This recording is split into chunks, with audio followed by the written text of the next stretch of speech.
السلام عليكم ورحمة الله وبركاته.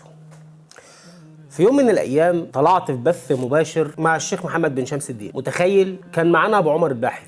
أنت متخيل؟ والشيخ عبد الرحمن دمشقية تقريبا والله جه قبل مني ومشي أو اعتذر أو مش فاكر، مش متذكر. المهم اتجمعنا كلنا في مكان واحد وبنحب بعض. هقول لك الحكاية وما تقوليش أنت مؤيد أو معارض، أنت مع أو ضد. فالمفروض يعني انا جاي النهارده اقول لك كلمتين ما اعرفش ان كانوا هيفيدوك ولا لا، يعني انا مش عارف، انا صراحه انا مش عارف ان كانوا هيفيدوك انت ولا لا، بس ارجو من الاخوه ان ما حدش يتطاول لا على الشيخ محمد ولا على الشيخ ابو عمر الباحث ولا على الشيخ عبد الرحمن دمشقية. فلو عايز اشتمني انا. الموضوع بدأ ازاي؟ لا مش موضوع لو انت شخص ما تعرفش الحوار اصلا، اسالك بالله تقفل الفيديو وتمشي. لو انت ما تعرفش اصلا الحوار وبتاع، اسالك بالله امشي، مش هيفيدك بحاجه، امشي احسن. الفيديو البث المباشر منشور على القناه ولسه بيجيب مشاهدات، كل يوم بيجيني مشاهدات. يعني مثلا ماسك الموبايل كده وانزل اشعار، اهو في واحد لسه كاتب تعليق من شويه: نحبك يا بحبحان من الجزائر، حيا الله اهل الجزائر.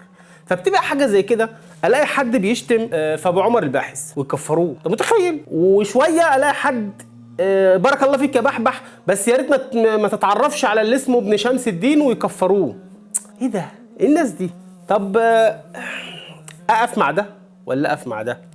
يكلمني حد على الخاص: برجاء يا بحبح اعمل فيديو رد على ابن شمس الدين. حاضر. واحد تاني: برجاء يا بحبح اقف مع الشيخ محمد واطعن في المدلس ابو عمر الباحث. حاضر. هو ايه المشكلة؟ واحد بيقول ان فلان، على فكرة قبل ما اقول الكلمتين دول، الشيخ محمد بن شمس الدين بيقول في احد المقاطع، انا ما تابعتش كل المقاطع صراحة، مش عايز اتابعها، وعند ابو عمر الباحث نفس الطريقة برضه، يا ريت تجاهلوها. لا برد على الملحدين، مستشرقين، اشاعرة، صوفية، كان ايماني، ماشي، غير كده لا.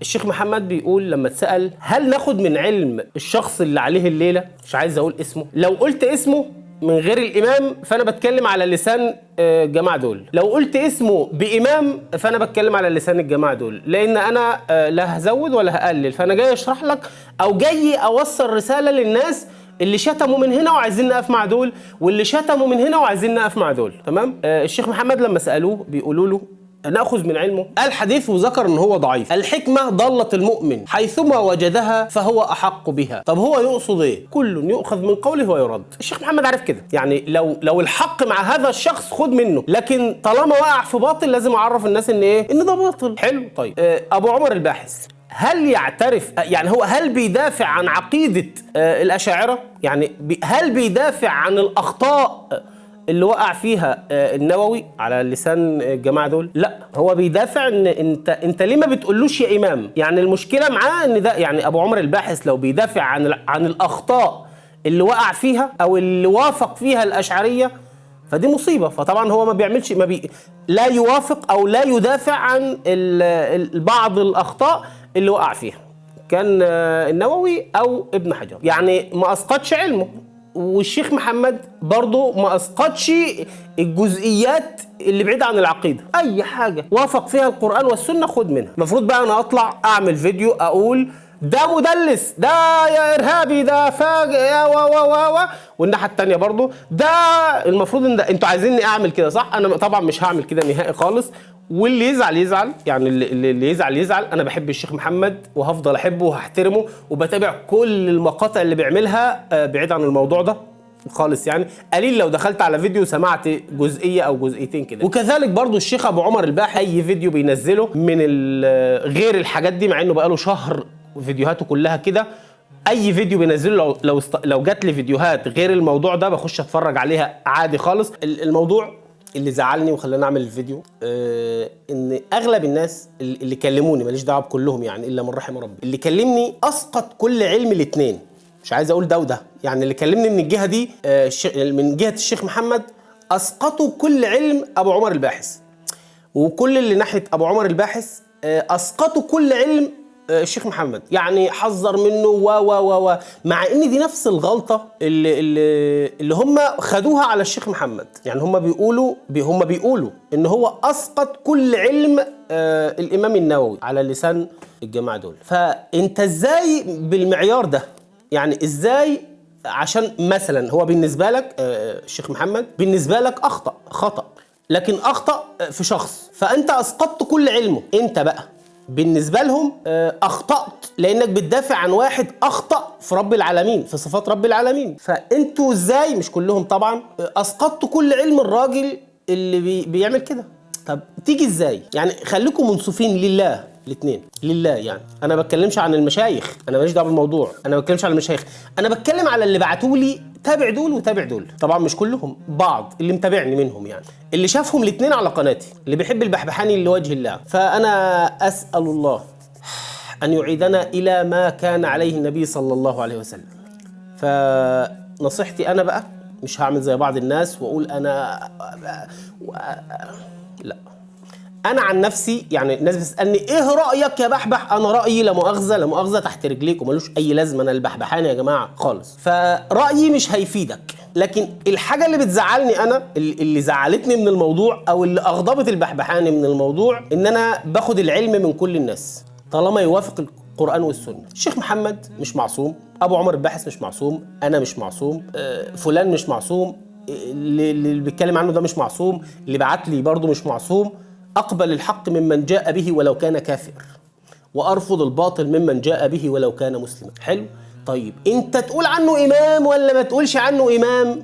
هو من أركان الإسلام، مش دي خالص. يعني ما قلتش مش هتفيد. لكن الجماعة اللي هنا أرجو من الله إن ربنا يوفقهم، وإنت بتدافع براحتك، أنت حر تدافع ما تدافعش ماليش دعوة، وإنت تسكت ما تسكتش أنت حر برضو ماليش دعوة. لكن دول وإنت بتدافع قول يا جماعة ركز في الحتة دي بالذات، لأن ده دينك ودي العقيدة اللي أنت هتقابل بها ربنا. لأن أنت لو هتقابل ربنا بالعقيدة اللي هو أخطأ فيها، اللي أنت عارف إن هو أخطأ فيها ومعترف، عشان ما حدش يقول أنت بتخطأ وأنت مين وبتاع والكلام ده. فالاتنين عارفين إن هو أخطأ، لكن ده مش ما هو بيقول عنه مش إمام، وده بيقول عنه إمام. حلو؟ وأنت بتقول إن هو إمام و أكد إنك أنت يا مسلم لا تأخذ بالأخطاء التي وقع فيها هذا الإمام. حلو؟ يعني صراحة يعني. وبرضه الشيخ محمد بيقول مش إمام وقال أنا سمعتها لله والله. حلو؟ يعني لو وافق الحق في شيء خد منه. أنا عندي صحيح مسلم بشرح النووي، باخد منه حاجات أستدل بيها لو حد بيكلمني طالما بتوافق القرآن والسنة. لكن الأشياء اللي خالف فيها، اللي وافق فيها الأشعرية، ما بعترفش بيها. لكن هي مشكلتي أنا اللي زعلتني أنا كبحبحاني اللي بيتكلم عن الصوفية. لما باجي اتكلم مع حد اشعري حجتهم ضعيفه، في النهايه يا هيشتمك يا هيعمل لك حظر. لكن من بعد الموضوع ده، موضوع كبر وبتاع، بداوا بعد ما تفهمهم بالادله بكلام السلف، اخي النهايه خالص يعني مش لاقي معاك حل، يقول لك الامام النووي وابن حجر العسقلاني كانوا اشاعره. انت مين؟ ولا هل هم اخطاوا ولا لا؟ فبضطر ان اعمل له حظر وخلاص، انت جبت ضلافها كده. فانا بسال الله ان الجماعه دول يبينوا الكلام ده للناس برضه، ودول برضه اكدوا انك ان دي صفات رب العالمين، ان ده اخطا فيها. فعشان بس ما حدش يقول لي انت مع دول ولا مع دول ولا بتاع، انا مع ربنا. خلاص يا جماعه، واسال الله ان يهديكم جميعا الى ما كان عليه النبي صلى الله عليه وسلم، وعند الله تجتمع الخصوم. وانا بحبكم في الله، الشيخ محمد وأتباعه، الشيخ أبو عمر الباحث وأتباعه، وكل المسلمين. أسأل الله أن يردكم إلى ما كان عليه النبي صلى الله عليه وسلم. أسأل الله أن يجمع شملكم، أسأل الله أن يجمع شملكم، أسأل الله أن يوفقكم لما فيه الخير للمسلمين. والسلام عليكم ورحمة الله وبركاته.